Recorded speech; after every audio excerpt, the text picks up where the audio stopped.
Raconte-moi la France, un podcast de l'association Héritage.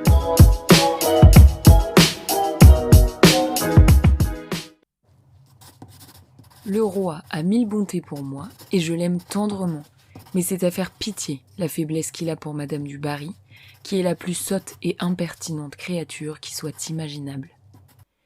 C'est avec ces mots que Marie-Antoinette s'adresse à sa mère quelques mois après son arrivée à la cour de Versailles en mai 1770. 2 ans plus tôt, le roi Louis XV tombait amoureux de Jeanne du Barry, une demi-mondaine au passé douteux. Il avait alors 60 ans, sa nouvelle favorite, 35 de moins. Dans les jardins, les soirées et les salons, cette relation est aux lèvres de tous. Certains reconnaissent le caractère doux et tranquille de la nouvelle favorite, d'autres, au contraire, n'apprécient guère son origine sociale et souhaitent l'écarter de la cour. C'est le cas des filles de Louis XV, mesdames de France, Adélaïde, Victoire et Sophie. Les 3 sœurs infligent à Madame du Barry l'humiliation ultime de la cour, le supplice du silence. Pas un geste, un regard, une parole ne lui est accordé. Le reste de la cour suit cet exemple. Marie-Antoinette, de son jeune âge, marche dans leurs pas et s'allie comme ses tantes au duc de Choiseul, qui lui aussi veut faire tomber la favorite. La dauphine trouve en lui une figure familière. C'est lui, avec le comte de Mercy, qui a arrangé son mariage avec le dauphin Louis-Auguste, futur Louis XVI. La jeune Autrichienne s'intègre très bien à Versailles. Les courtisans n'ont Dieu que pour elle, et le roi apprécie son empressement et sa gaieté. Fin juin 1770, lors d'un séjour au château de Choisy, il demande à des comédiens de se produire dans le petit théâtre afin d'amuser sa nouvelle petite-fille. Les invités entrent, essaient tant bien que mal de trouver une petite place, mais le théâtre est trop étroit pour permettre à tous de s'installer convenablement. Certains sont arrivés plus tôt pour s'assurer d'avoir la meilleure vue. C'est le cas des dames de la suite de Marie-Antoinette, qui se sont emparées des premiers bancs et refusent de faire place aux retardataires.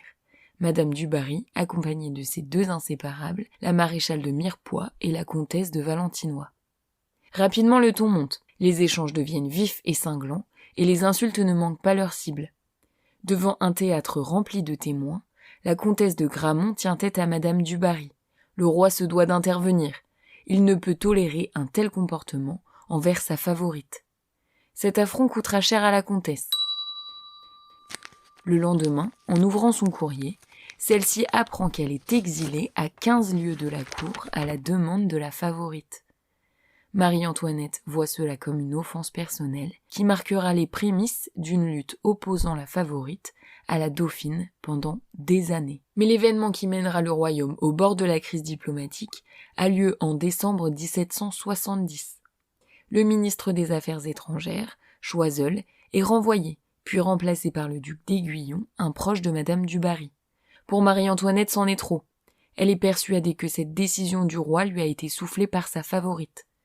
Jusqu'ici, elle était restée aimable envers Jeanne du Barry, mais elle décide alors, comme mesdames de France, de ne plus lui adresser un seul mot. Une humiliation qui durera des mois et deviendra une affaire d'État, fragilisant la relation entre la France et l'Autriche. Le roi, blessé par cette décision de sa petite-fille, demande de l'aide au comte de Mercy, conseiller de Marie-Antoinette et diplomate auprès de sa mère. Cet homme très intelligent et flatteur use de son influence sur la dauphine pour lui faire accepter l'existence de Madame du Barry. Dans le petit salon de la jeune fille, à côté du feu qui crépite, ils s'entretiennent longuement. Il est indispensable, pour le bien des 2 pays, qu'elle ne la considère plus comme une femme invisible. Marie-Antoinette écoute, comprend, et promet au diplomate qu'elle adressera la parole à la favorite. L'espoir n'est donc pas perdu. Le comte de Mercy avertit Jeanne du Barry de ses dispositions nouvelles. La favorite se prend à espérer que Marie-Antoinette lui adressera la parole au prochain grand événement. Quelques jours plus tard, l'occasion arrive. Dans le grand salon, assise à une table, la dauphine discute avec mesdames ses tantes. Elle lève à peine les yeux vers la favorite lorsque celle-ci passe la porte, accompagnée de Madame de Valentinois. Elle appelle cependant son conseiller et lui partage ses sentiments. « J'ai bien peur, monsieur de Mercy, mais soyez tranquille, je parlerai. » Le diplomate est envoyé en avant, préparer l'intervention de la dauphine auprès de Jeanne du Barry. Elle commence son tour, adresse un mot à toutes les femmes présentes dans la pièce, s'approche petit à petit de Jeanne. Son cœur bat, elle aperçoit du coin de l'œil la favorite qui elle-même craint ce moment avec un mélange d'impatience et d'appréhension. Alors qu'elle s'apprête enfin à la saluer, Madame Adélaïde, qui se doute de quelque faiblesse, l'interrompt, la tire par la main et s'exclame. « Il est temps de s'en aller, partons. Nous irons attendre le roi chez ma sœur Victoire. » À ces mots, Marie-Antoinette rougissante tourne le dos et suit sa tante. Tout le monde regarde Madame du Barry. Elle est seule, désespérée. Elle vient de vivre une énième humiliation publique de la part de Marie-Antoinette. Marie-Thérèse de Habsbourg, qui reconnaît l'influence de mesdames dans le comportement de sa fille, s'empresse de lui envoyer une lettre.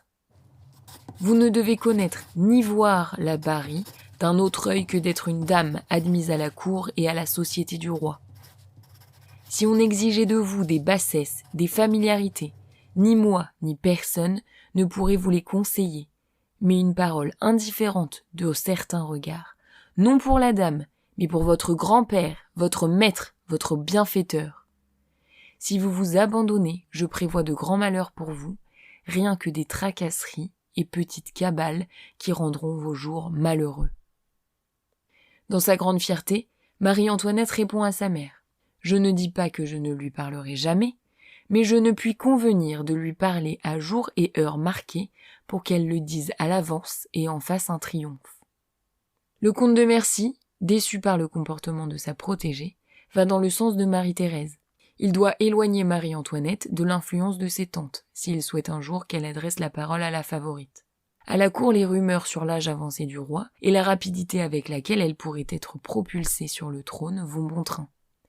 Que se passerait-il si, quand le roi partira, les maisons d'Autriche et de France étaient en guerre? Et pire encore, si l'alliance était menacée par sa faute. Le comte de Mercy est parvenu à éveiller ses craintes et l'intimidation réussit. L'enfant prend donc la grande résolution de parler à Madame du Barry. Le 1er janvier 1772, alors que la favorite vient assister au lever de la Dauphine, avec la duchesse d'Aiguillon et la maréchale de Mirepoix, Marie-Antoinette lui dit en la regardant dans les yeux « Il y a bien du monde aujourd'hui à Versailles. » Une simple phrase, et toute la cour est en révolution. Le soir même, le roi accable la Dauphine de démonstrations de tendresse. Chez mesdames, au contraire, c'est une indignation violente. On y fait si fâcheuse mine à Marie-Antoinette qu'elle dit à Mercy, déjà presque au repentir, « J'ai parlé une fois, mais je suis bien décidée à en rester là. Cette femme n'entendra plus le son de ma voix. » Si la favorite essaye par la suite de se rapprocher de la future reine, les relations entre les deux femmes restent très tendues. Preuve en est que dès la mort du roi Louis XV, en 1774, Marie-Antoinette chasse Madame du Barry de la cour sans aucun remords. Elles se rapprocheront seulement au moment de la Révolution et finiront toutes les deux guillotinées.